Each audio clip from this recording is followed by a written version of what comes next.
Chicken na lang. Ayan na lang.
So, para sa sauce, gagamit tayo ng pressure cooker. So, maglagay tayo ng 1 liter of water.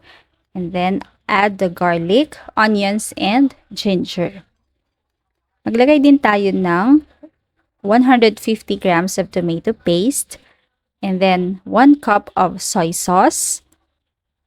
And 1/2 cup of oyster sauce. Black pepper, fermented black beans, and 1 cup of sugar. So, pwede nyo namang i-adjust yung measurements nito according to your taste or preference.